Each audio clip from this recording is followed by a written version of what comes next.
Alrighty then. We can hear me perfectly. So anyway, so siguro you will be wondering why you are looking at an Excel file. Okay, so these are the kind of things that we cannot really discuss while in class because of the kind of atmosphere that we have in the classroom. So these are the things that's best viewed online, like an online tutorial of sorts.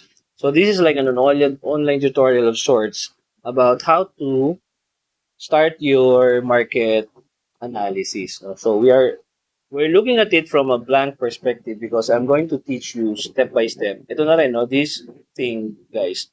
This is what you will be using. Excuse me. This is what you will be using to formulate your market study, market research.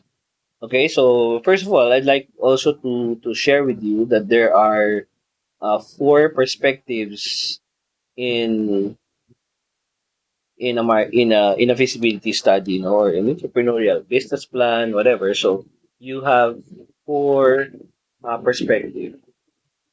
It's also aligning in the same way to the four perspectives of the balance scorecards. I know you have not touched on that, but that's something that's also important. So we call it the MOVE. The MOVE. MOVE stands for market, operations, organization, sometimes organization operations, and then financial. Okay? So these are also corresponding to the market, to the four perspectives of the scorecard, wherein the market would be the customer, okay, customer or market, and then operations would be process or operations as well. Organization would be learning and growth, which talks about HR, your staff, your teamwork, etc., your IT, and then finance will be finance. So these are the perspectives of BSc. Okay, so it will look like that. And now this is the four critical areas, I would say, of your feasibility study. Okay, four critical areas of feasibility. Okay, so what is most important for me, and I think this is the most important, really, before you can go to the financial feasibility, you have to look at the market. And this is, of course, this is a point of debate.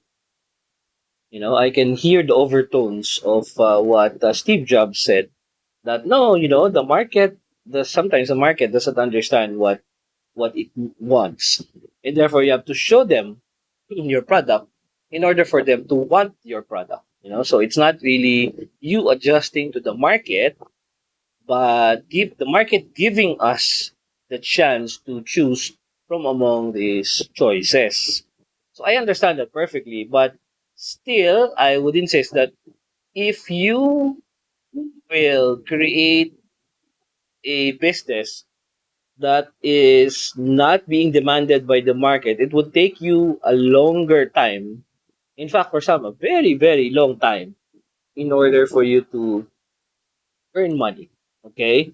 So maybe, probably, it's best, it's something that will work for companies like Apple, Microsoft. And this is like one in maybe 10,000 companies would be like that.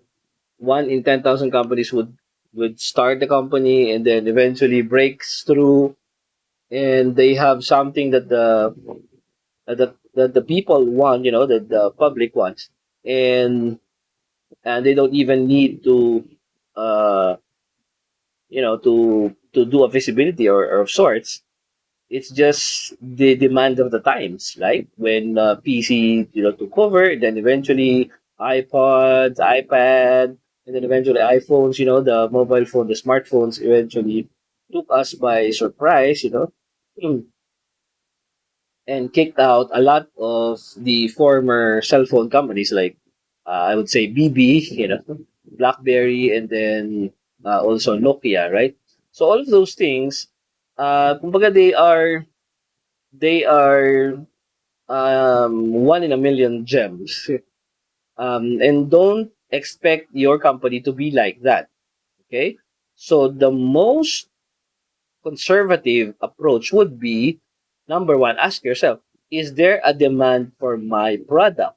Because if there is no demand for your product, then why are you doing it, right? Although again, as I said, you have to balance it out from the perspective of those people who would say, build it and they will come. So yun yung dalawang perspective yun eh.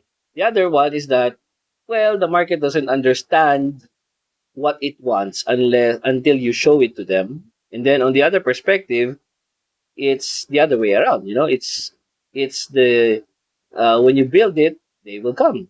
When you start it, eventually the world catches on fire. Just like franchising before, di ba? Eventually it catches on, and the rest is history. But again, from the perspective of an entrepreneur, you don't want to wait for a long time, especially if you're the first to market, and not everyone will make it the first time around.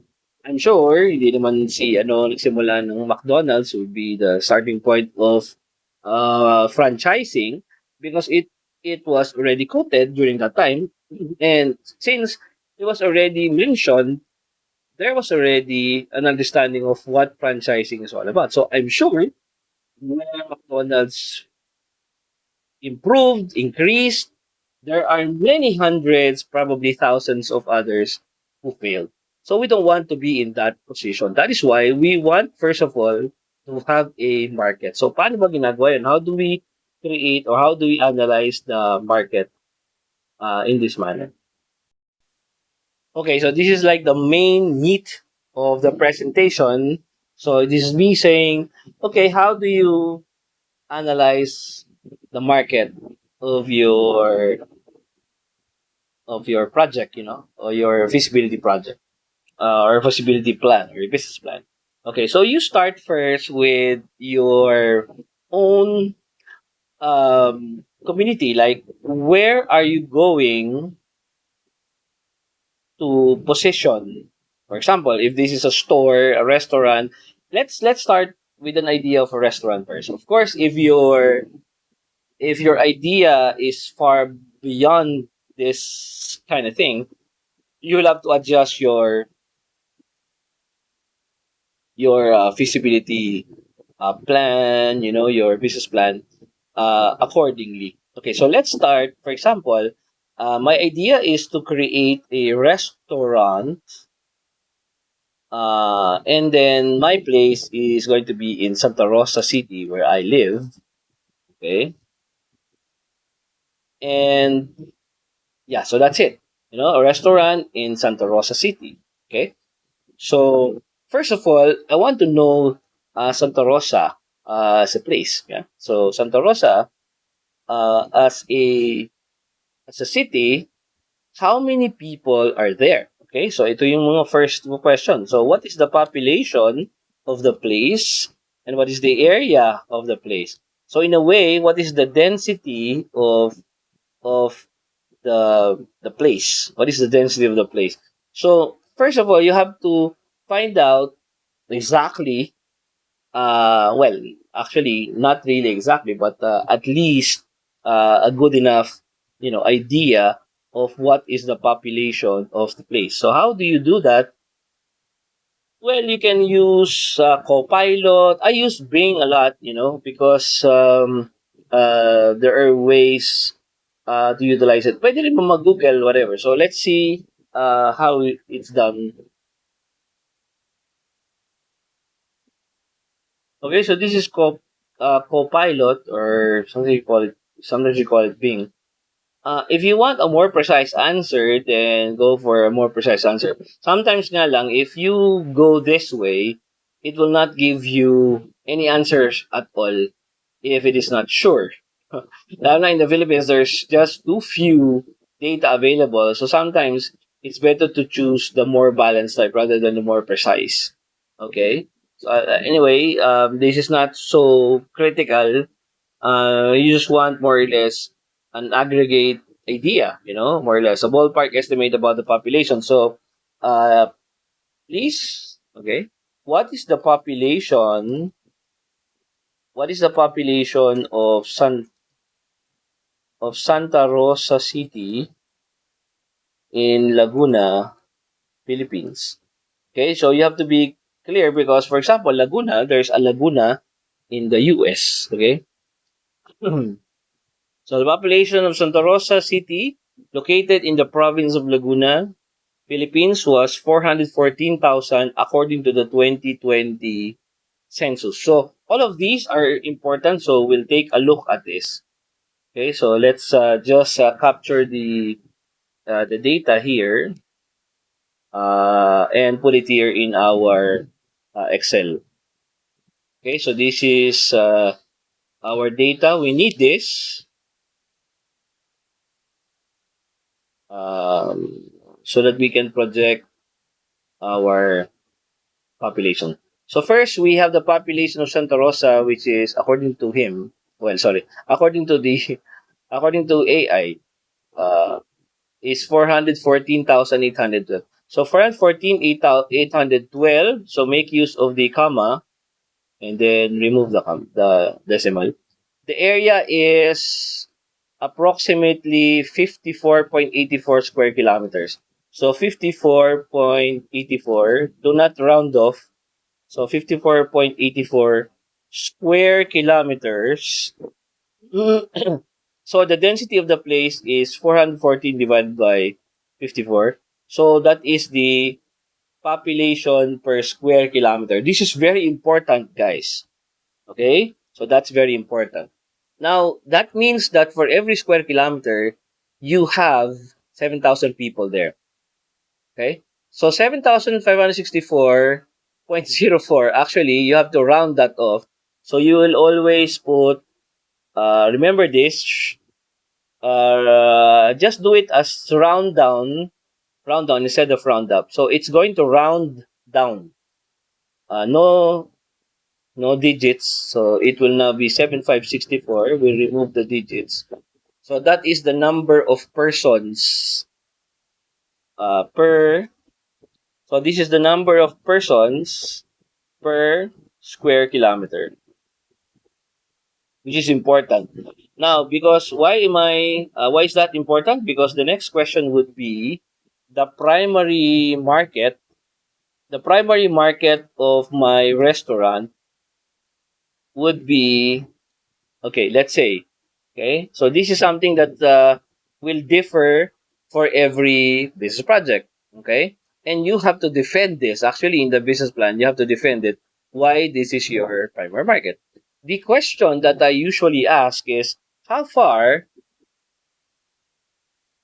do you think, um, are customers willing to travel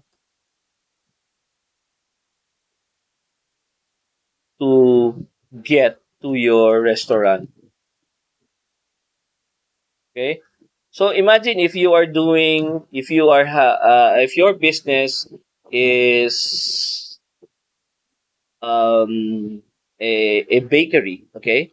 So how far are the people willing to not just travel by bicycle, tricycle, car, but mainly by walking, okay? So this is like your foot traffic, so to speak. So if you have what's the foot traffic? How far? For example, if your restaurant is something of carinderia, like a canteen, local canteen, so probably they